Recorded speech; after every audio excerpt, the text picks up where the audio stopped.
पाकिस्तान मुआशी बदहाली का शिकार। बदतर हालत में हुकूमत ने दोस्त ममालिक से उम्मीदें लगा दी। कई दिहाइयों से पाकिस्तान को मुश्किल वक्त में काम आने वाले सऊदी अरब ने भी नजरें फेर ली। सऊदी अरब ने पाकिस्तान को उधार तेल देने से इनकार कर दिया। सेक्रेटरी इक्तिसादी उमूर डिवीजन ने बताया कि पाकिस्तान का रवां साल सऊदी अरब और चीन से 9 अरब डॉलर का कर्जा रोल ओवर करवाने का प्लान है, जबकि सऊदी अरब ने खाम तेल दोबारा उधार पर फराहम करने की हामी नहीं भरी। उन्होंने बताया कि इक्तिसादी उमूर हुक्काम अरब कोऑर्डिनेशन ग्रुप और कतर फंड फॉर डेवलपमेंट से फंडिंग के लिए राब्ते में है। दूसरी जानिब पाकिस्तान को मजमूई तौर पर रवां माली साल 20.8 अरब डॉलर की अदायगियां भी करना है। माली साल 17 अरब 61 करोड़ डॉलर के तखमीने की निस्बत 9.81 अरब डॉलर का बैरूनी कर्ज मिल सका है।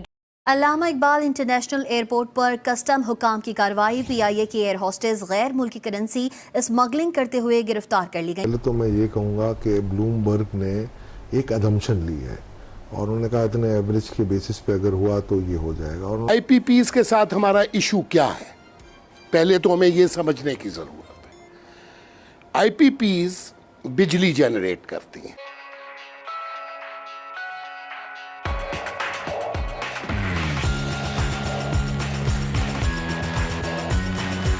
उन्होंने ये कहा कि अगर 3.7% करंट अकाउंट डेफिसिट रहे तो आपका जो IMF की दी गई एक अहदाफ है 380 बिलियन डॉलर की GDP, उसके हिसाब से आपका 14 अरब डॉलर का आपका खसारा रहेगा। और 14 अरब डॉलर का अगर खसारा रहता है तो आपकी इंपोर्ट 87 अरब डॉलर की हो जाएंगी, एक्सपोर्ट 49 बिलियन डॉलर की रहेंगी और रेमिटेंस 30 बिलियन डॉलर के रहेंगे।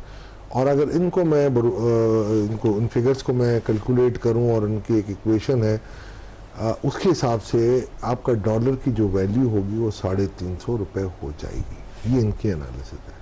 उसमें सबसे बड़ी बात है, आपके प्रोग्रामों की आर्काइव निकाले। मैंने आपके प्रोग्राम में या मीडिया पे हमेशा मैंने ये कहा है कि हर 10 रुपये के डीवैल्यूएशन पे 2 रुपये का इन्फ्लेशन बढ़ जाता है। उन्होंने इस चीज़ को एंडोर्स कर दिया। अच्छा, अब आप आ जाते हैं कि ये तो एक अजम्पशन थी उन्होंने कि 14 अरब डॉलर का होगा और 87 अरब डॉलर का। हमने इस पे लाइकली सिनेरियोज रन किए। सबसे पहला सिनेरियो हमने ये किया कि आज के दिन में अगर मैं अपनी वैल्यूएशन मॉडल को निकाल भी दूं, बहुत मामूली सा फर्क है हमारा और उनका अब रह गया है। पहले इनका जो था वो डिफरेंट था, हमारा काफ़ी डिफरेंट था। अब उन्होंने क्योंकि रेमिटेंसेस को शामिल कर लिया तो अब हमारा इनका काफ़ी नज़दीक आ गया है।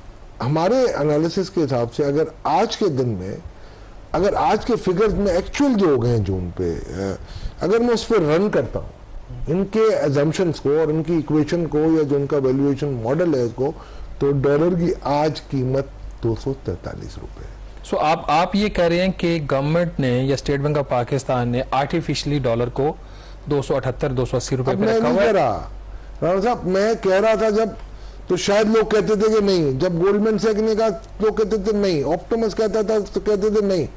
अब ब्लूमबर्ग की फिगर को मैं आपको ब्लूमबर्ग की फिगर अपनी तो नहीं है ना, उसके पीछे भी कोई रिपोर्ट होगी ना? नहीं, इसकी कोई रिपोर्ट नहीं है। उन्होंने कहा कि अगर इंपोर्ट खोली जाए एक एवरेज ईयर से, जो कि होगा नहीं ना, इंपोर्ट खुलेगी कंप्लीटली। अच्छा, अब करंट अकाउंट खसारा। अब मैं आपको यही बता रहा हूँ, अगर फर्ज करें यही सिनेरियो रिपीट कर दूं मैं अगले साल पे कि 0.18% ऑफ द GDP आपका कैड आता है, तो हमारे हिसाब से आपका जो डॉलर रेट मैक्सिमम जाना चाहिए, क्योंकि आपकी एक साल की एवरेज हम ले रहे हैं ना कि 283 रुपए की, जो 282 रुपए की एवरेज रेट है, तो 266 रुपए बनता है।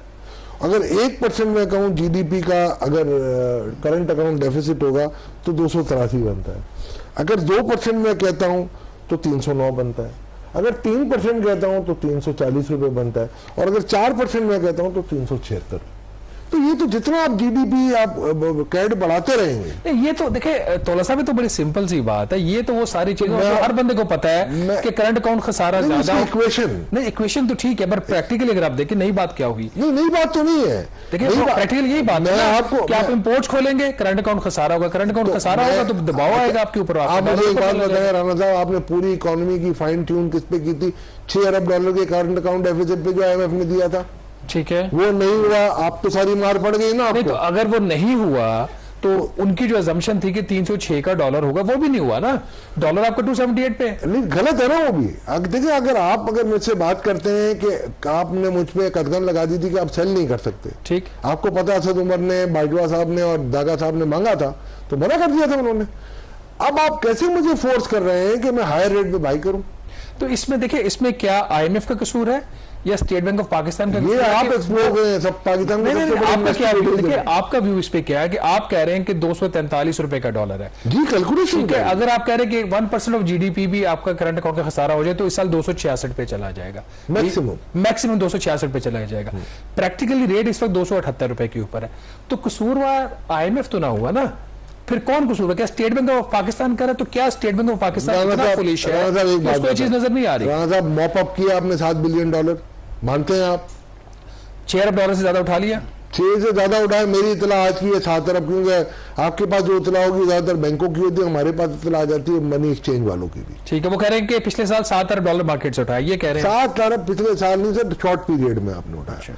तो अगर आप ना उठाते, अगर रियलिस्टिकली आप देखें, और ये भी कहना कि जी एक्सपोर्ट खराब हो जाती नहीं होती, आप 30% एक्सपोर्ट का तो खैर ताल्लुक ही कोई नहीं है, डबल आपका हो गया एक्सचेंज रेट, उसके बाद को फायदा नहीं हुआ। अच्छा, दूसरी बात ये है, आप मुझे बताएं कि आप ये कहते हैं रेमिटेंस पे फर्क पड़ेगा। जिस वक्त से आपने फ्रेंचाइज बंद किए हैं, आपका वो जो स्मगलिंग वाला फैक्टर था वो भी बिल्कुल ऑलमोस्ट एलिमिनेट हो गया है। अब आप मुझे ये बताएं कि कौन सी कदम थी? मेरी इत्तला है, आई मे बी रॉन्ग, आप कंफर्म कर लें, आपसे बड़ा इन्वेस्टिगेटिव जर्नलिस्ट फाइनेंस साइड में बहुत कम ही आपको मिलेंगे ऐसे आपके कैलिबर के। मेरी इत्तला के हिसाब से ये कमिटमेंट दिया गया था कि जी हम 280 से नीचे नहीं जाएंगे, इसी बैंड में हम रखेंगे। मुख्तलिफ रिसोर्सेज से, कुछ IPPs फ्यूल से, लिक्विड फ्यूल से, कुछ गैस से, LNG से, कोल से, थर कोल से, न्यूक्लियर, इसमें सरकारी और गैर सरकारी प्रोजेक्ट्स शामिल हैं। बेगास भी sir. What is our problem with them? हमारी प्रॉब्लम ये है, नंबर 1, कि ये सारी IPPs जो हमारी पॉलिसीज़ आई हैं 2002 में, 1994 में और 2015 में, इनको आइडल कैपेसिटी की पेमेंट की जाती है, विच मीन्स कि आप इनसे बिजली लें या ना लें, उस वक़्त आपको उस बिजली की ज़रूरत हो या ना हो, आप इनको कैपेसिटी की पेमेंट करेंगे। दूसरी प्रॉब्लम क्या है? दूसरी प्रॉब्लम ये है कि ये सब डॉलर इंडेक्स्ड है। यस। इनिशियली जो IPPs डॉलर इंडेक्स नहीं भी थी, डॉलर इंडेक्स कर दिया गया। जी ये परवेज़ मुशर्रफ साहब के दौर में हुआ था। अच्छा, डॉलर जब ऊपर जाता है तो उसके साथ साथ इनकी कॉस्ट और टैरिफ ऊपर चला जाता है। तो ये हमारी प्रॉब्लम है।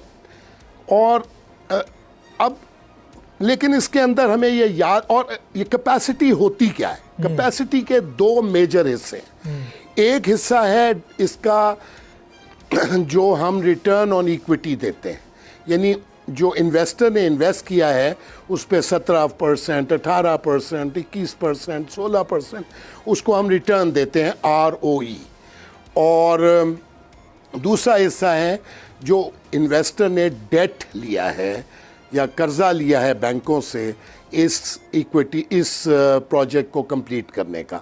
जो डेट का पोर्शन होता है वो 80% है तकरीबन, और 20% जो है वो पोर्शन रिटर्न ऑन इक्विटी के अंदर आता है। इक्विटी उसकी 20% है और 80% उसका डेट का है। ये जो डेट है हुकूमत ने, because there is a single buyer which is the government of Pakistan, जिसने सॉवरन गारंटी दी हुई है खरीदने की। हुकूमत पहले 10 सालों में एक प्रोजेक्ट के कमीशन होने के बाद उस डेट को अदा कर देती है। ये बात समझने की है कि 80% डेट है और हुकूमत उस डेट को 10 सालों में या 12 सालों में कुछ प्रोजेक्ट्स में अदा कर देती है।